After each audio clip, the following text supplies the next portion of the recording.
अमावस की रात जीवन के कुछ फैसले हमें जीवन की सबसे बड़ी और नाजुक स्थिति में लाके छोड़ देते हैं। आज का लिया फैसला जब जीवन तबाह कर देता है, तब भूतकाल में लिया गया फैसला कुछ नया अनुभव देता है। आज की ये घटना विमल जी के साथ घटी थी, तो उन्हीं के पॉइंट ऑफ व्यू से सुनाता हूँ। मैं जब 10वीं कक्षा में था, तब ये घटना मेरे साथ घटी थी। मैं और मेरे पापा हमारे रिश्तेदार के वहाँ से आ रहे थे। हमारा घर उनके घर से 2-3 किलोमीटर ही दूर था, इसीलिए हम पैदल ही आ रहे थे। उस रात अमावस्या की रात थी। मैं और पापा हमारी गांव की पुरानी सड़क से आ रहे थे। जंगल के बीच में से ये सड़क हमारे गांव तक जाती थी।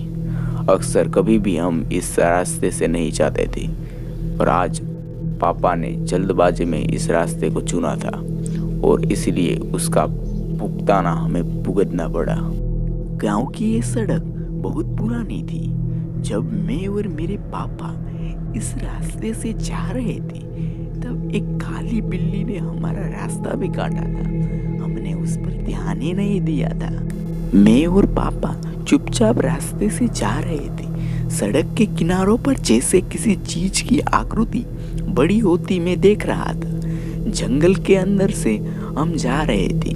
पापा कुछ नहीं बोल रहे थे, बस मेरा हाथ पकड़ के चल रहे थे। जंगल पूरा सुनसान और वातावरण अब ठंडा होने लगा था। पेड़ों पर कुछ बैठा मैं साफ साफ देख रहा था। पापा ने मेरी ओर देखा और इशारे में मुझे कुछ ना बोलने को कहा। पापा भी अब डर रहे थे, माँ थोड़ा कांप भी रहे थे, पर मैं साथ था इसलिए वो बस चलते गए। अभी तक शांत जंगल अब रहस्यमय आवाजों से भर गया था। कभी हमें अपनी दादी की आवाज सुनाई देती, कभी दादा की। कहीं से आगे एक लाल साड़ी पहने औरत सामने आ गई। अब इस औरत को देख मैं तो बहुत डर गया, पर मेरे पापा ने हिम्मत नहीं हारी और मुझे पकड़े रखा और हनुमान चालीसा गाने लगे। अब मुझे मेरे दाहिने ओर 5 औरतें दिखाई दी जो सफेद साड़ी में थी। वो बस हमें देख रही थी। तभी पापा को किसी ने पीछे से धक्का दिया और पापा वहीं के वहीं गिर गए। धक्का देते ही वो गिर गए और मैं भी गिर गया। अब हमारे सामने वो 5 औरतें खड़ी थी और तभी एक औरत ने मेरे पापा को छूने की कोशिश की, पर तभी पापा फिर से हनुमान चालीसा पढ़ने लगे। अब हनुमान चालीसा पढ़ने से 5 औरतें थोड़ी दूर गई और तब तक मैं खड़ा हो गया था। तभी 3 चुड़ैलों ने मिलके पापा को दूर पटका और 5 चुड़ैल उनके ऊपर भूखे जंगली जानवर की तरह टूट पड़ी। मैं ये सब कुछ देख के वहां से भागने लगा।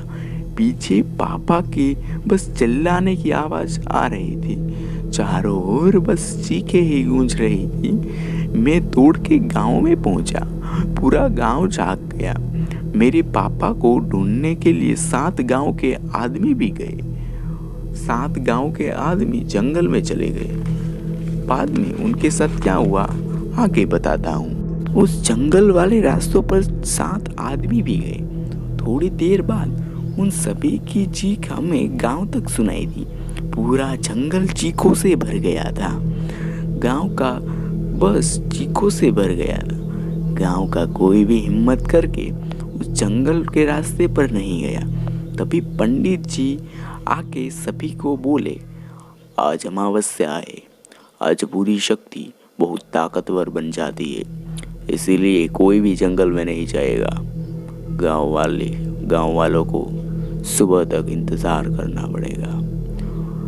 और आगे भी कहा, 5 मसान चुड़ैलों से कोई नहीं बच सकता।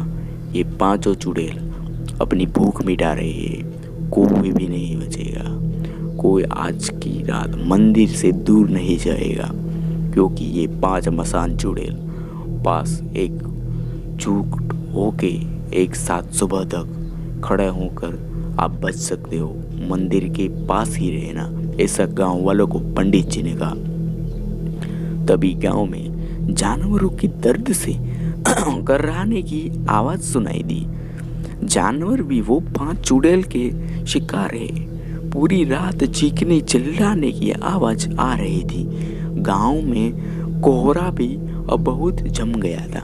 गांव के सभी पालतू जानवर और वो 7 लोग और मेरे पापा भी गांव के चौराहे पर सुबह मरे पड़े थे। शरीर कटा बटा और बेरहमी से मारा था। फिर गांव में एक शांति हवन करवाया और 5 मसान चुड़ैल का आह्वान करके उनको जंगल में गांव के सीमा के बाहर बांध दिया। अब गांव में जो लोग भी मरे थे उनकी आत्माओं को भी मुक्त कर दिया और 5 दिन तक महापाल यज्ञ गांव में चला। बाद में सब ठीक रहा, पर मैंने मेरे पापा को खो दिया था। उस दिन का वो फैसला जो अमावस्या के दिन लिया था उसने तबाही ला दी। अब मेरे पापा और उन 7 लोगों को ईश्वर शांति दे, ऐसी प्रार्थना करता हूँ। तो ये थी आज की ये कहानी। आपको अच्छी लगी तो कमेंट पे अपनी राय जरूर देना।